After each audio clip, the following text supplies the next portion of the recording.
Yo tout le monde, c'est Gaming54, on se retrouve pour une nouvelle vidéo. Donc c'est la découverte du nouveau supercar de la saison 5. Alors déjà, on peut voir que l'écran de démarrage il est magnifique, ça a bien changé. Et tout en haut ça change, ça alterne entre Ronda Rousey et Rey Mysterio. On a aussi une musique, une nouvelle musique qui ressemble un petit peu à celle de Jeff Hardy au début. Donc aussi en bas ça alterne entre superstars masculines et féminines. Donc j'y joue un petit peu. J'ai fait un petit peu de Road to Glory et de War. Mon équipe elle a lancé un TBG. Donc c'est pas vraiment découverte. Mais bon là, ouais là c'est vraiment pas mal, un nouvel écran.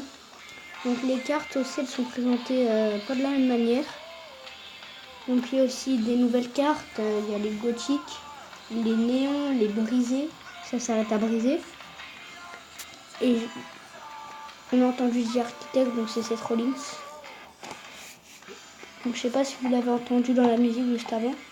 Donc je vais faire un match au War, je vous coupe et je vais vous montrer un petit peu la petite nouveauté aussi. Donc voilà, j'ai perdu 2-1, c'est pas grave. Donc du coup ça me laisse le droit des pioches. Donc la petite nouveauté c'est ça. Vous piochez des endurcis et des élites, des ultimes. Là je vais faire un match devant vous pour que vous voyez un petit peu.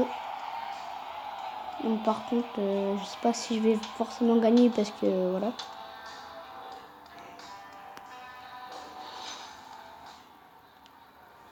Je vous expliquerai après le match pourquoi j'arrive plus trop à gagner, vous voyez. Ou alors je vous explique pendant le match. Donc en fait je trouve vraiment que Supercard c'est devenu un petit peu trop facile de le commencer fin 2018. Déjà avec les nouvelles pioches, les Battle Points aussi, à partir de 12 000 vous pouvez déjà avoir une WrestleMania 34. Et les packs de début ça commence directement avec des endurcis, des élites, des ultimes. Alors qu'avant on commençait avec des courantes et des peu courantes, des super rares et des ultra rares. Là ça se voit aussi avec les packs par exemple Superstar. C'est devenu super facile. Avant on avait je crois des peu courantes jusqu'à ultra rares.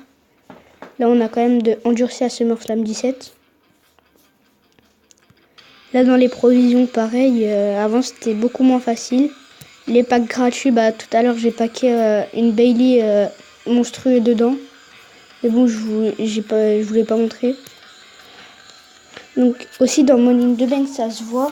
Donc quand on va dans les récompenses, on voit directement la différence. Sauf que là forcément ça avait commencé avant la mise à jour. Mais si ça se termine, on verra bien la différence. Le Road to Glory, je vais vous montrer aussi. Ça commence directement à SummerSlam 17. Il faut juste 20 points. Et 145 pour avoir une WrestleMania 34. Donc c'est quand même assez facile. Hein. Voilà. Donc c'était tout pour cette vidéo. A plus pour un gameplay. Ciao.